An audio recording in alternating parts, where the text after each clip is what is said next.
jamais sorti avec... Oh, je le voudrais, tu sais. Mais le patron me ferait poursuivre pour usage illégal des biens gouvernementaux. L'aventure, c'est extra!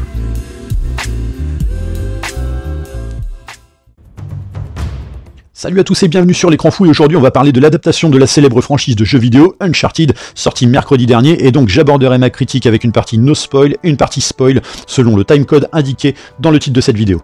Alors pour ceux qui ignorent de quoi ça parle, eh bien en gros la franchise de jeu retrace les périples de Nathan Drake, jeune aventurier doublé d'une énorme connaissance en histoire et géographie, pour des parties qui sentent bon l'Indiana Jones, mêlées aussi à du gunfight et à quelques énigmes à résoudre.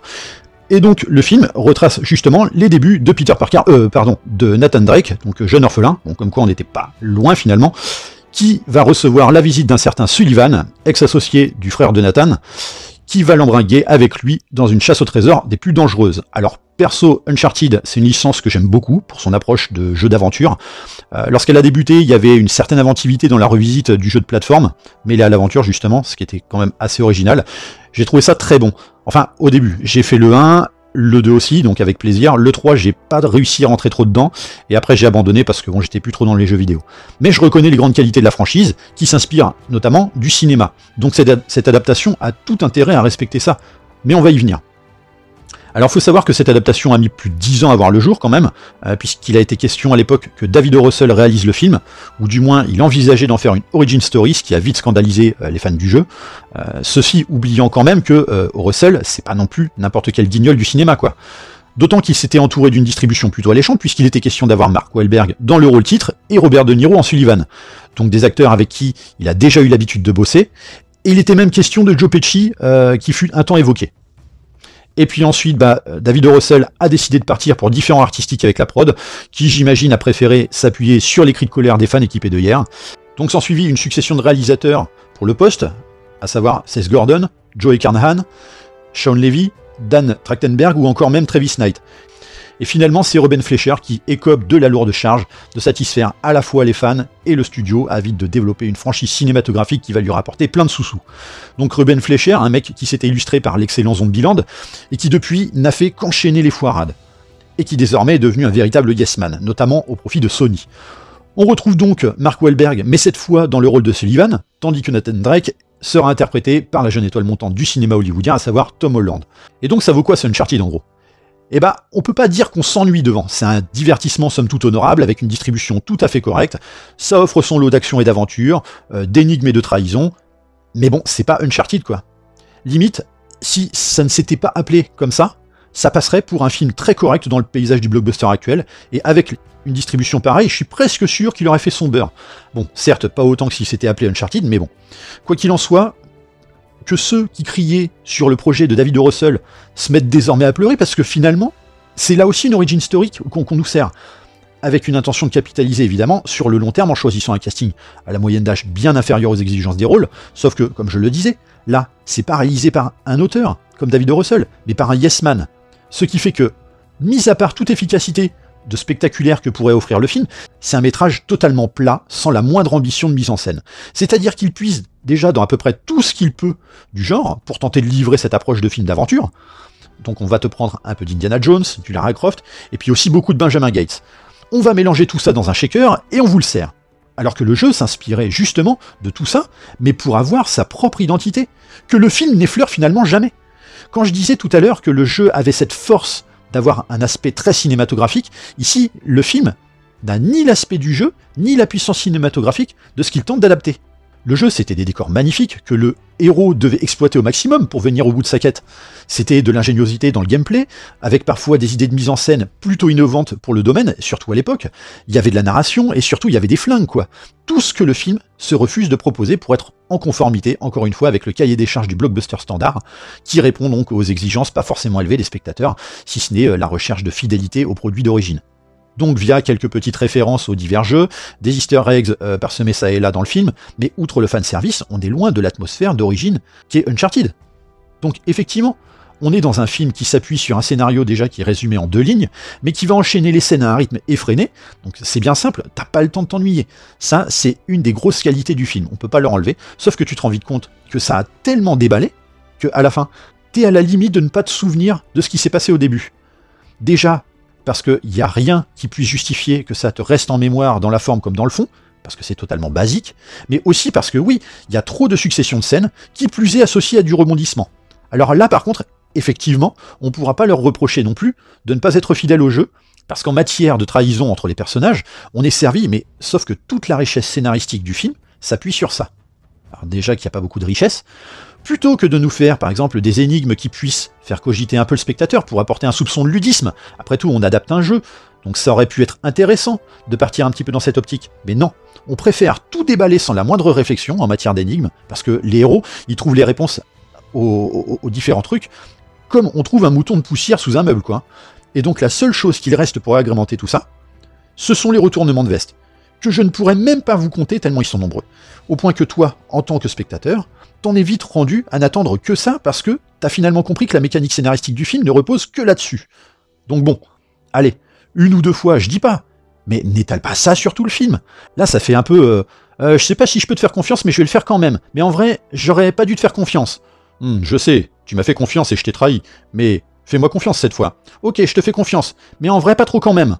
Oh bah ça alors, tu m'avais dit que tu me ferais confiance, et finalement, tu m'as pas fait confiance et tu m'as trahi. C'est d'un lourd, quoi. Alors, du coup, comme tu sais jamais à qui te fier, le seul personnage auquel tu t'attaches, c'est celui de Nathan Drake, puisque de toute façon c'est le héros, t'es obligé au moins de t'attacher à lui. Alors, autant, j'étais assez sceptique parce que Tom Holland, c'est un acteur que j'aime bien de manière générale, sauf quand il fait le guignol chez Marvel, et j'avais vraiment peur qu'on se rapproche de ça, justement. Mais au final, je trouve qu'il fonctionne plutôt bien dans le rôle. Et effectivement, s'ils veulent développer ça sur la durée, avoir un acteur jeune de sa trempe, je trouve pas que l'idée soit mauvaise. Alors, certains viendront sûrement pleurer que physiquement, c'est pas Nathan Drake, que effectivement, Mark Wahlberg avait plus le charisme pour pouvoir l'interpréter, mais ça c'était avant, Mark Wahlberg maintenant a 50 piges. Mais en même temps, prenons l'exemple de Jason Momoa, c'est physiquement pas non plus Aquaman à la base, et pourtant les gens l'ont accepté comme tel, donc je vois pas le problème ici avec Tom Holland en tant que Nathan Drake. En revanche, là où c'est beaucoup plus embarrassant, c'est pour le personnage de Sully, qui est quand même un protagoniste fort de la franchise, faut le rappeler, avec une personnalité bien marquée et un physique en totale conformité avec celle-ci. C'est un personnage qui, à mon sens, représente presque 25% de l'âme du jeu, et de l'humour, puisqu'il repose presque intégralement sur lui, donc il est hyper important. Et là, c'est Mark Wahlberg qui joue Mark Wahlberg. Et donc on ne retrouve absolument rien du personnage, que ce soit physiquement comme dans le comportement. Alors bon, je dis pas, hein, Mark Wahlberg c'est un acteur sympa, qu'on peut vite affectionner dans ses films, sauf que là, à mon sens, ça nuit totalement à l'immersion, puisqu'il ne colle pas au personnage pour un sou. Si ce n'est pour l'humour, qui reste quand même assez présent dans le film, mais c'est pas l'humour de Sully non plus, quoi. Bon alors pour la touche féminine, on a Sophia Taylor-Ali qui fait le job, mais à mon sens, on ne retrouve pas trop le caractère du personnage du jeu, mais je pense qu'ils envisagent de le garder un petit peu pour le peaufiner sur les suites.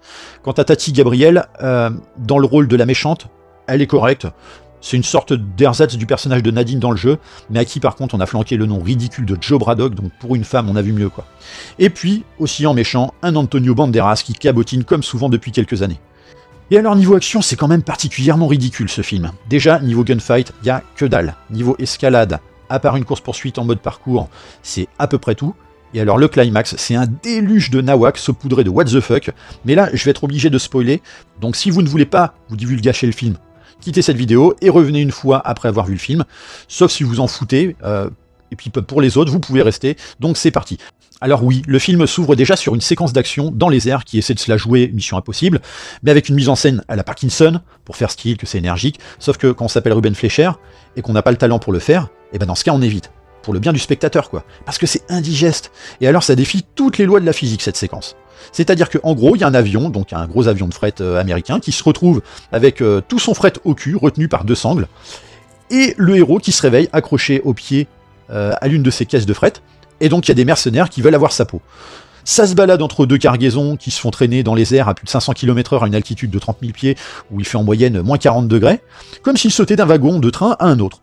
Alors cette séquence, elle est vite interrompue pour nous ramener à quelques jours avant, afin de nous faire découvrir comment Nathan Drake en est arrivé là, pour ensuite reprendre, donc sur la fin du film, cette scène où Nathan Drake finit par chuter dans le vide, se rattrapant in extremis à une voiture qui a été larguée de la soute de l'avion en plein air, et donc sur laquelle il arrive à tenir grâce à ses semelles de chaussures.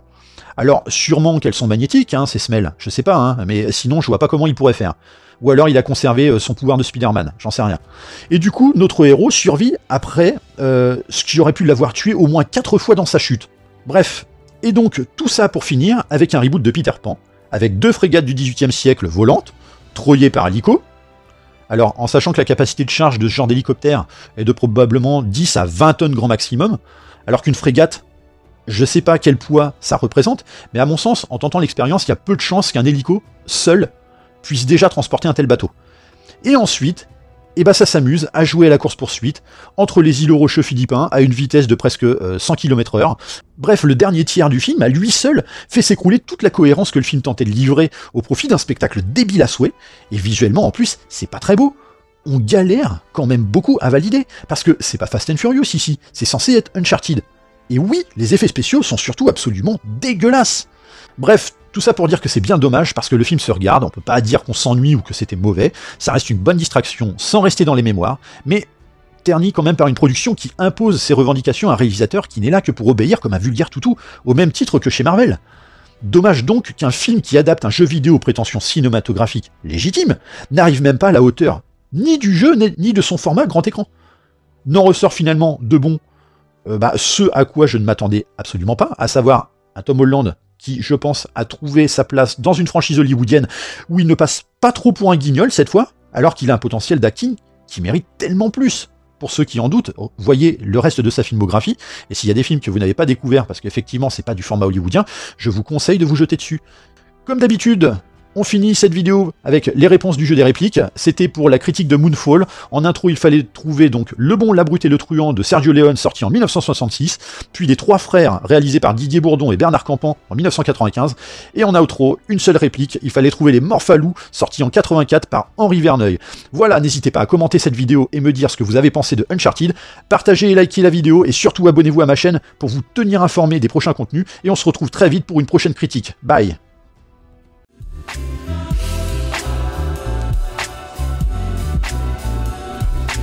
Bon, je te donne le choix. Ou on te donne le fric et le marteau, ou tu te casses. C'est de l'un ou l'autre. Tu choisis quoi? Je veux m'en aller, c'est tout. Nous.